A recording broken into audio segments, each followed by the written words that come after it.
From the newsroom of Impact Alpha, this is your Impact Briefing for Friday, May 20th. I'm Monique Aiken.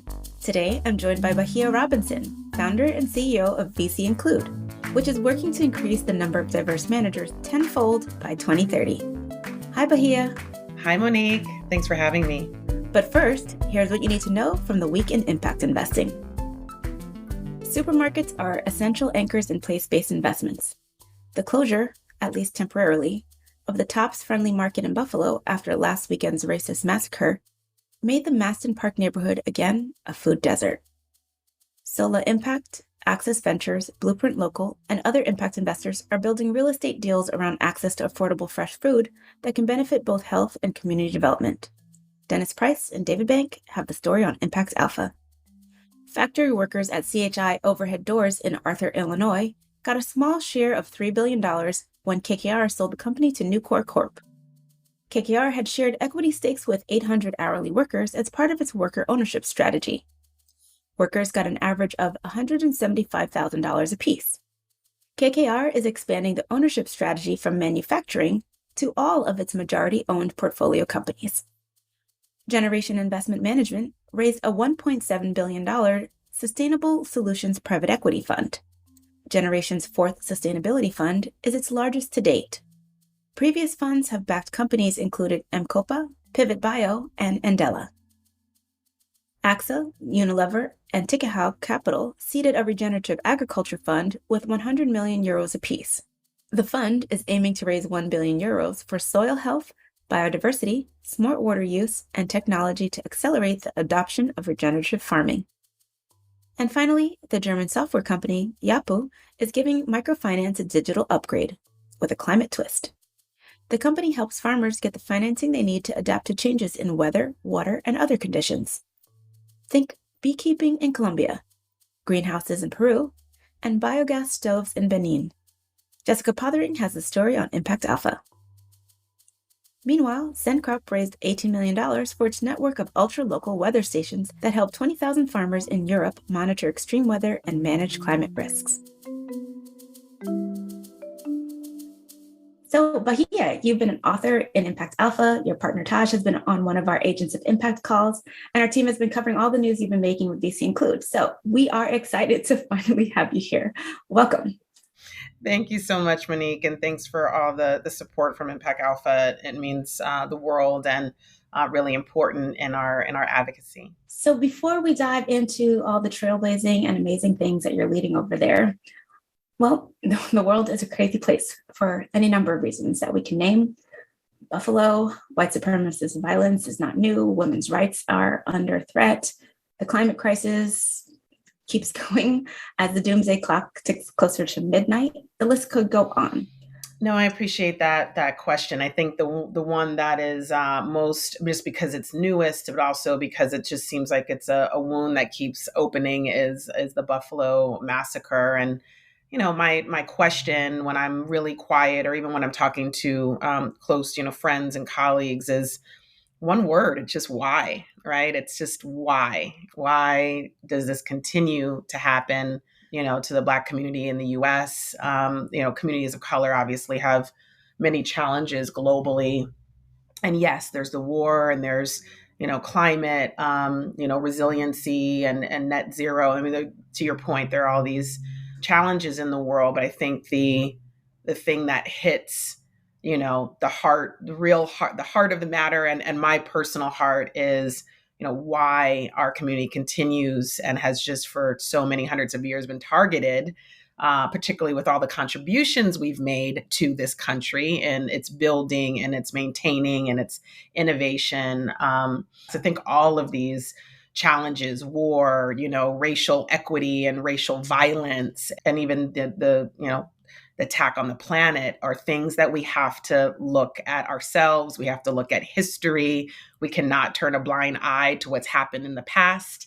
We are really living in a lot of ways, the best time in history, right? History of the earth in a lot of ways from a society perspective and also from a progression and from a potential perspective. And yet a lot of us are continuing to put our heads in the sand or think that, well, it doesn't affect that community, so it's not relevant. And so I think we're just being challenged to see things more holistically, to act more holistically, to have compassion more holistically, and to forgive ourselves and others. One of the things that you all are practically doing is literally putting dollars in the hands of managers of color in a variety of impact sectors, and alpha plus inclusion plus sustainability and all this other stuff. So maybe we can talk a little bit about a practical solution that you all are coming up with and any updates you can share about that. Sure. Well, it's been a really interesting ride. It's one of those stories where, fast growth in a few years based on 10 to 15 years of slow growth and trying to figure out, how can we marry not just doing well and doing good, but also capital to innovation, technology and sustainability, and how can that be addressed in a holistic and equitable way, right? Embedded in being holistic is being equitable, and nature doesn't see, trees from flowers from grass, right? It all kind of lives together and works together. And so I think, we're at a place where we have to look at correction and prevention. And one of the things over the first probably 10 to 12 years of my career as a social entrepreneur, at that point, impact investing, that term really started to take off around 2009 or so, when around the time Jen started Global Impact Investing Network. And there was a bit of a shift, but prior to that, it was social enterprise, right? That was kind of the word for companies and even products that were focused on double and triple bottom line impact. And that first 10 years was really just the learning phase, as I think it should always be for any kid out of college, with the dream and a North Star. And after working for, a high net worth individual and managing his companies out of college, and then, working at, organizations like the Council on Foreign Relations, and really seeing how networks and the network effects drive geopolitical and economic policy, which has influenced the way that I've built this franchise. The 2010s saw me kind of being putting in practical applications around impact investing, first in Africa, then with underrepresented founders in the U.S., and then really realizing that, when you look at the capital stack, and particularly when you look at the asset manager and asset allocator layer, you're seeing that number that we have now. 2017, the government published a number, was at the time 1.3% of asset managers are women and people of color, and now it's of 70 trillion in assets under management. Now it's about 80 trillion, and 1.4 percent of asset managers are women and people of color combined. And so as you start to look at data and metrics, we start to see a correlation around who's getting investment dollars. And it's, it is a network effect challenge. And so we have looked to start to build a new and more inclusive network, a new, more inclusive network of capital, and also making sure that a lot of the finance professionals that have, grown within investment firms and financial institutions, get the opportunity to apply that expertise as an owner of their own firms. And so VC Include evolved from an advisory platform into a training and education nonprofit. We have an advisory arm that works with asset allocators focused on specific thematics like climate to really support managers where they are. And we are really bullish on not just retail investment and other types of investors, but investors, asset managers that are building institutional grade asset management firms. There's only a handful of those run by women and people of color in the US alone.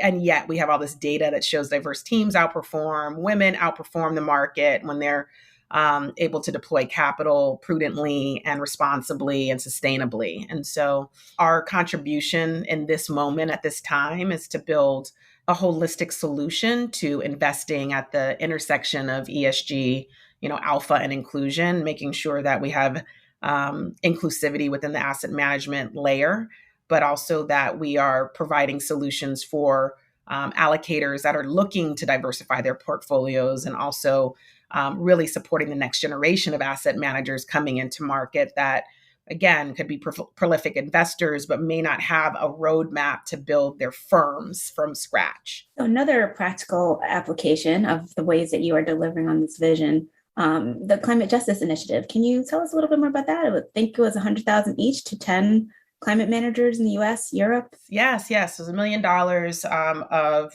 non-dilutive investment to, BIPOC-led, climate-focused fund managers that are either deep in the climate work or building out a sleeve of their investments focused on climate.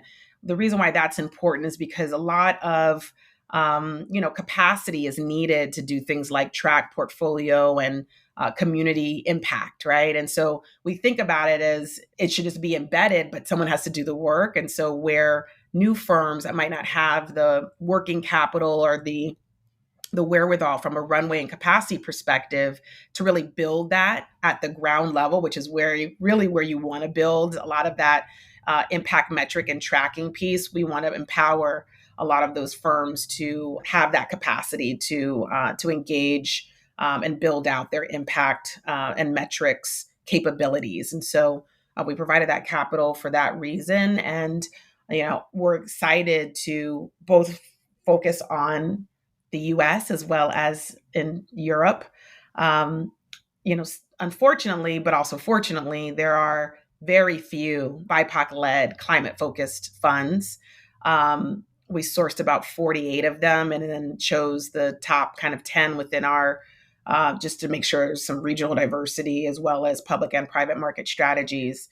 And, we're staying close to the 10 and also looking to provide more support to more managers. And so this was the pilot phase of when allocators ask, how can we, support investment in climate solutions, particularly in communities of color? This is one of the, most powerful ways that you can do that. And we wanted to show that, not just talk about it. And we've done that. And so it's exciting that between the 10 managers that we provided working capital with in our climate justice pilot, as well as our fellowship, which trains and educates the next generation of BIPOC fund managers. We've supported already 20 funds. And then our asset management firm, which is really designed to double down and invest in the best of the best, alpha generating market rates of return with the large pipeline of managers that trust us to engage on multiple levels. We're really taking advantage of this massive market opportunity, and also that we're leaders in the space. And so we're able to, come into deals at discounts or at cost. And those are some fun things that, again, when you have the network effect of folks that you've supported and that you've, grown up with and have, supported their careers, they're going to come back to you and be open for, creative ways of doing business, and for us to take, advantage of some of the new innovations that are driving alpha and also that are inclusive. Is this what you mean by the include franchise? I mean, you've talked about investments, advisory, education, network effects. So, you're coming at this from so many angles. And is that what that phrase means? It does, right? It means that we are building and expanding on this mission to drive and accelerate investment into historically underrepresented, best-in-class managers at scale. We're really leveraging that capability and our team's expertise to really drive value, but also to do that exponentially, because we do have, net zero, focus areas. We do have, this drive to really increase inclusion in the asset management, and particularly in alternatives industry at scale by 2030. And so that requires a holistic, franchise approach to tracking, investing, and measuring impact. It's so powerful. Well, what's in store for you and the team next? Do you have another initiative launching or a big event coming? Tell us what we can expect in the months to come. Yeah, I'd say for 2020, we're excited to continue our climate work. Phase 2 will be launched in the next couple of months or so. We're just finalizing those partnerships, expanding that initiative, which is very exciting globally around climate. We are starting our next program. Our flagship fellowship will be launched in the fall, as well as a kind of a feeder onboarding 1-week program, which is, we call it like a Fund 101 for folks that are thinking about starting a fund. We get a lot of requests for informational sessions and other things around, kicking the tires on a fund. What does that look like? How do we start to think about it from a, deploying our own capital perspective? How much capital do we need to kind of launch our fund? That type of framework. So we'll be providing that in late summer, and then starting the fellowship through our nonprofit VC Include. And then on the asset management side, we're in market raising $125 million fund of funds with a complimentary $125 million direct investment vehicle for co-investing. And that is, the fund of fund is anchored by the Visa Foundation, which we're very thankful for and grateful for. They've been a partner across our franchise. And, we're really, because we look for values and mission aligned, asset allocators and LPs, a lot of them see the value in a holistic franchise approach and have been supportive across the franchise, which is a great signal. And we're able to show that growth at a pretty rapid clip. So, we've got just a couple of things on our plate. Just a little bit busy. Just twiddling my thumbs over here. So, yeah. Well, it's all fantastic. And we're so thankful that you were able to take a few minutes out to come talk to us. No, again, thank you so much for highlighting Include and for all the great work that you're doing in the space to really champion and advocate for the impact community. So appreciate it to you and the rest of the team. Thank you. And that's going to do it for this week's Impact Briefing. Thanks, Bahiyah, and thanks to our producer, Isaac Silk. Subscribe to get full access to Impact Alpha and the Daily Brief. Right now, we're offering podcast listeners $100 off their first subscription. Go to impactalpha.com/subscribe and use the code BRIEFING100. Thank you for listening. I'm Monique Aiken, Managing Director for TIP, the Investment Integration Project. Make sure to check back for next week's briefing. And until then, take care.